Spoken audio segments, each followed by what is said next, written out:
Welcome to the program. My name is Vince Nigro. On Insights today, Barry Avrich, The Devil Wears Rothko, his newest book. He's written 5. This is his latest. It's about the art scene and theftery in New York. Barry Avrich on Insights.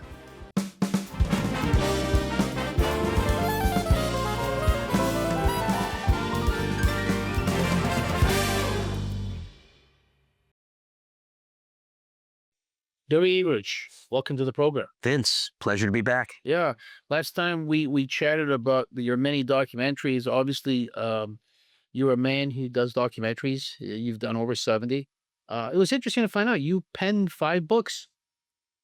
Yeah, I mean, primarily business books, and then I did a memoir a bunch of years ago called Moguls, Monsters, and Madmen. I was excited to walk through Indigo yesterday, and it's there's still a few copies left, probably returns, and they weren't on the sale table, so that's a good thing. Wasn't $1.80. In this particular case, it's unusual because generally it's the book, then the movie. This was a movie made you look about the largest art fraud in American history, and then it became this book. And this book, and we're here today to talk about The Devil Wears Rothko. Yes. I know you did a documentary on this. Yes. And was that the genesis that you got a lot of feedback? We'll get into the book and the whole art scene. The genesis behind writing the book, was it because you were getting a lot of feedback? Is some that interested you? How did that? Well, I really didn't have interest in writing another book. It's a lot of work. And my film agent said, we're still getting a lot of calls about the documentary. At the time, they were trying to shop it around as a mini-series. What about a book? And I said, let me think about it. I'm generally on an airplane for a very long time. So I sketched out what the breakdown would be chapter by chapter, the same way I approach a documentary, but this was now 14 chapters and 250 pages. And I sent it to my agent. He goes, well, let me shop it. And he got 2 offers from some publishers, or 3 offers actually, and then said, okay, we have a deal, you got to deliver. I'm like, oh God. And then, the months rolled around, and I had the research from the film, and I had the wall laid out in terms of the index cards for every chapter and as my process. And then I really had to hunker down because I suddenly had 6 months to deliver. And unlike the benefits of somebody who spends 5 years writing a novel, this was 6 months. But I had the research. I knew the story in my head. And, I read it in the last couple of days. It's a pretty easy read. It's not, as you said, it's a thriller, whatever you want to call it. Well, I gave you a special edition, which is easy to read. Okay. It's actually an incredibly complicated book. Okay. But when you said to me, listen, I want to read the book, and we have special editions for bigger words, for sort of people that you know. Larger type, and also, easier words like man took art. That would be the sentence versus stole. So I gave you can cut this out. I gave you a simpler book to read. Okay. All right.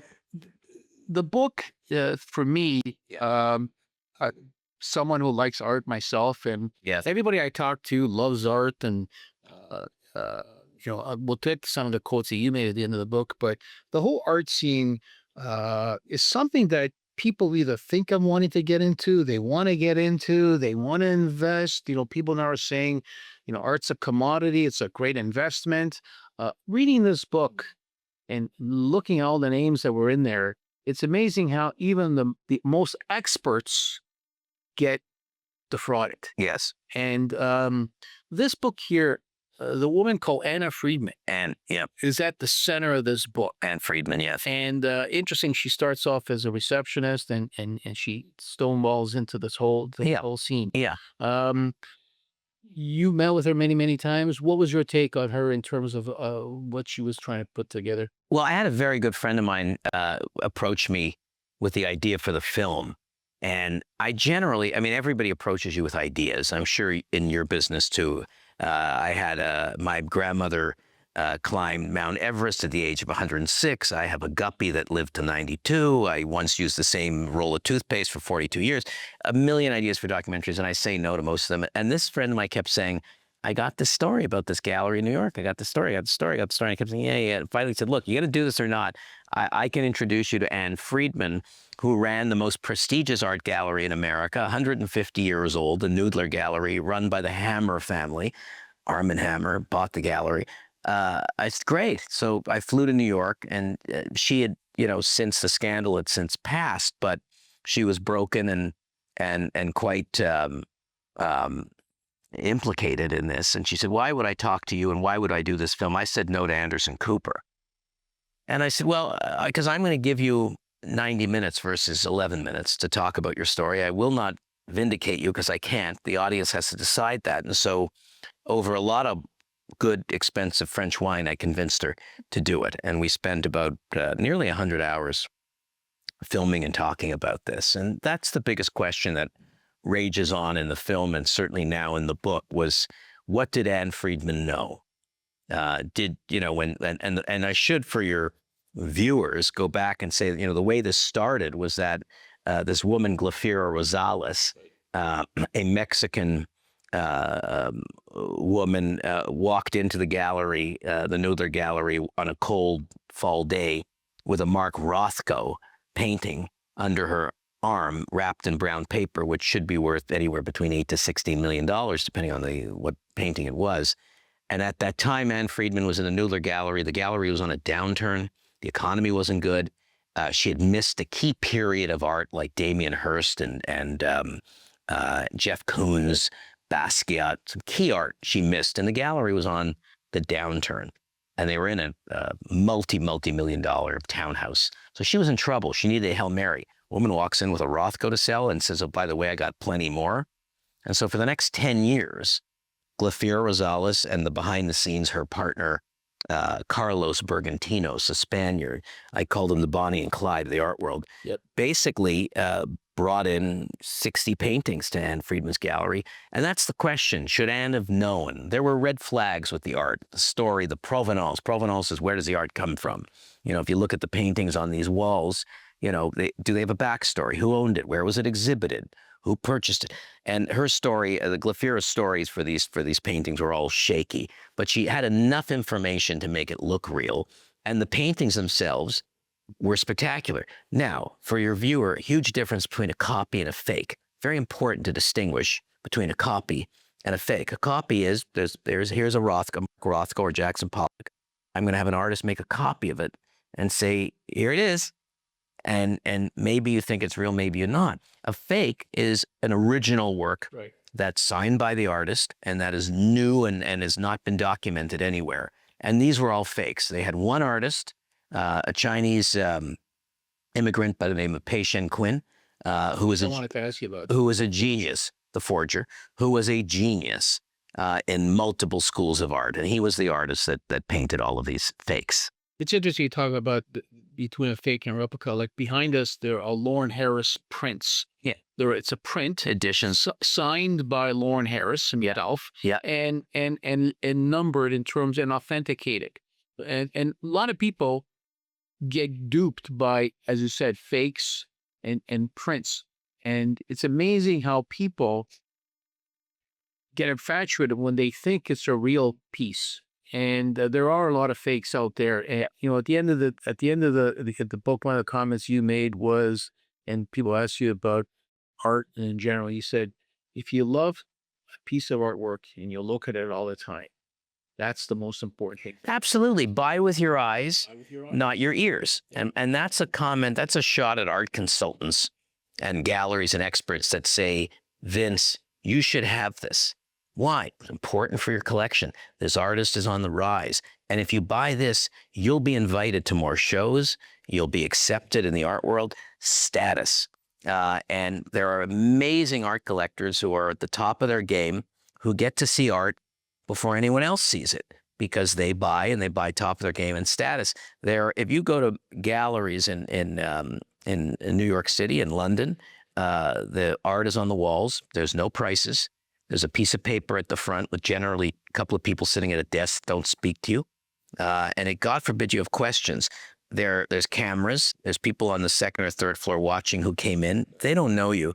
They don't want to know you. This is a world you're not invited to. For sure. And as you said, it's a 1% of that whole world that it even made it smaller in terms of that deal in these kind of... It's extraordinary. And again, anybody can fall in love with art. I mean, I find I'm constantly falling in love with a piece and you have to be able to walk away and shake it off. There's days where I can't stop thinking about something.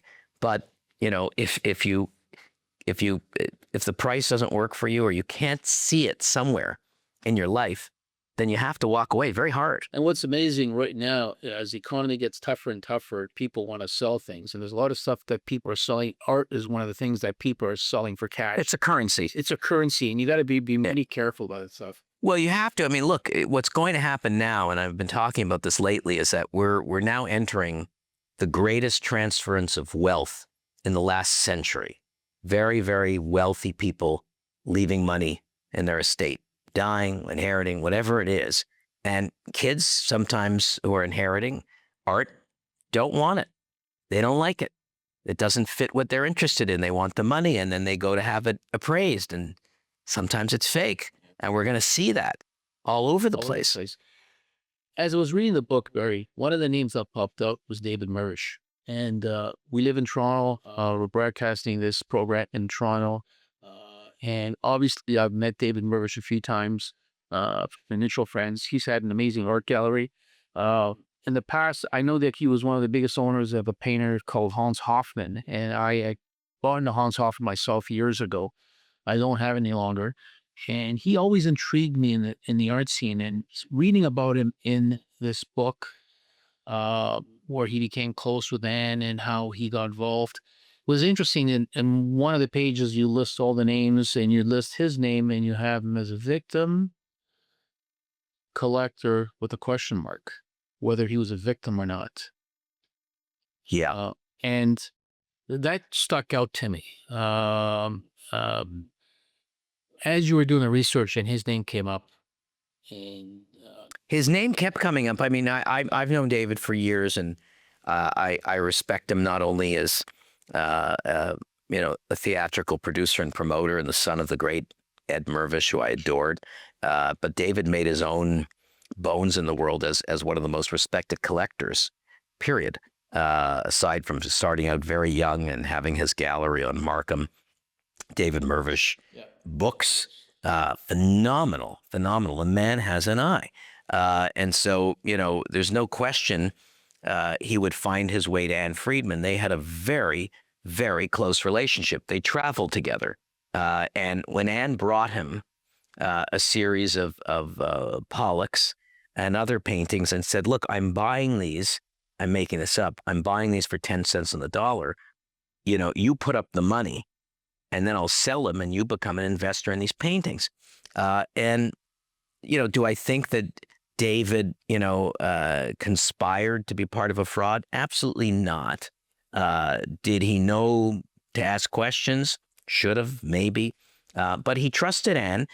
And this is sort of the arc of this entire story. If you're going to buy someone a diamond ring and you go to Tiffany's, do you ask Tiffany's where the diamond came from? Is it a blood diamond? Was it mined in a situation which was unfair to the people working in mining? No, it's Tiffany's. It's a blue box. It was the same thing with the Knoedler Gallery. You trusted the Knoedler Gallery that they got the real deal. Yeah, the forger interested me in terms of. Oh yeah, he's fascinating. Fascinating. The one line was that he's in China now, apparently. He's back in China somewhere. Shanghai. And the one line that he has in there was kind of stuck out to me was that, listen, if I invent a knife and I invent it to cut apples or to cut, and someone else uses the knife to kill someone, am I liable? I mean, it was an interesting quote in terms of how it reflected on him as the forger. Well, having spent time with you and seen you with a knife and an apple. Axe, maybe. And an axe, yes. We all have friends who carry an axe. Yikes. No names, Tony Mark. Pei-Shen is a fascinating character. This is a man who emigrates to the United States from China. He is a brilliant artist. He enrolls in a school called the Artists League in New York City, where Ai Weiwei is there and some of the great artists of the time. And his dream is to paint and to be a great artist. And in the schools of American artists versus what he was taught in China, which was landscapes and portraiture, and when he sees Warhol and some of the the art from the 70s, his head explodes. But he can't seem to get arrested. He paints houses. He's a substitute math teacher, and there he is in Times Square. We've all seen this, doing caricatures for tourists. Vince, will you sit down? We'll do you and your wife. And he's miserable and he's angry. And along comes Carlos Bergantinos, my Clyde and Bonnie and Clyde, and looks at some of his work, because there's other stuff in his portfolio, and says, "Wow, can you do a Pollock?" Of course I can do a Pollock. Do a Pollock for me. I sound like Jackie Mason now. Do a Rothko. Do a Mother. And he does this work, and they give him $500 a painting, and he's thrilled, Pei-Shen Quinn, because somebody's paying him for his art, even though they're fakes. He does not know what's going on until he goes to the famous Armory show in New York City, the art show, extraordinarily exclusive show, and he walks past Ann Freedman's booth, the Knoedler Gallery booth, and sees his art up there. So suddenly he starts asking for $1,000, $2,000, $5,000 a painting, and gets smart about it. He claims he didn't know. I didn't know. I was asked to paint. And, when I tracked him down in Shanghai, I went to his apartment. It's like a house of 1,000 paintings in there. Oh, he knew. He knew. The Knoedler Gallery, still around in New York City? No. They could shut down? Yeah. When the scandal hit, the New York Times broke a story that the art being sold at Knoedler might not be kosher. Some collectors were suing. Michael Hammer, who owned the gallery, was the son of Armand Hammer, the father of Armie Hammer, the actor, got nervous. So he did two things. He fired Anne right away, or put her on medical leave, said that she had cancer, put her on medical leave, then did a little bit of a deep dive and realized, holy mackerel, there's a tsunami here of fake paintings. And so he shuts the gallery down immediately. This is a gallery. When Michael Hammer realizes that there is an ocean of trouble here, collectors that are suing, that there's fakes, dozens of them, he fires Ann Freedman, or puts her on medical leave, tells everybody that she has cancer. And then he announces that the gallery's shut down. Well, that becomes a massive New York Times story, cover, big story. And then he sells the gallery, the townhouse, for I think $40 or $50 million. Gorgeous piece of real estate, East 70th, to Leon Black from Apollo, giant billionaire hedge fund guy. So that gallery's gone. When Ann Freedman officially realizes that Rome is burning and that she's never going back to Knoedler Gallery, she opens up her own art gallery called Freedman Art, 2 blocks up, and still doing it. Still doing it. The takeaways of the book, at the end of the day, based on art, just to kind of repeat it, is that if you see something that you really like, you're going to go home every day, or you're going to be in your office, whatever, buy something you're going to enjoy. If it makes sense and it's a decent investment, fine. Buy it because you love it. Buy it because you love it. Don't get wrapped up into this whole thing. So investment you can hold on for 10 years, 15 years. Just enjoy it. It's a fool's game. It's not unlike the stock market, but it takes you back to the question, Vince, of what is art worth? How's it valuated? If I look at the Lauren Harris prints, and take it down to, aside from the value that you've decided or the market's decided, you have a piece of paper, worthless, a frame, a couple $100, some wire, and some glass. Often the framing is more expensive than the piece of art. Happens all the time. Costs a fortune to frame stuff. So most people buy the frames instead of the art.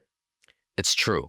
That's true when they're selling. So buy it because you. I mean, I don't collect priceless art. I walk into my house or office every day, and I fall in love with what's around me. Yeah, that's Jerry. The book was a great success so far. I read it was an easy read, and I believe it's a book that I think is worthy of reading, because as much as is a crime thriller, it's a real story. And it's a real story from the standpoint that it can dupe anybody. Well, exactly. And I don't believe anybody ever, learns anything from these lessons, these books and these films, because you just have to have it. I think in this particular case, I said at the beginning of the book, I did not write this book for art critics, academics, journalists. This is a fun crime thriller with an incredible cast. And we all love art. People are intimidated by art, but read it and have fun. Yeah. And it's a great book. Barry, thanks for being on the program and My sharing pleasure. a bit of time. Thank you, Vince. All the best and success on the book. Thank you.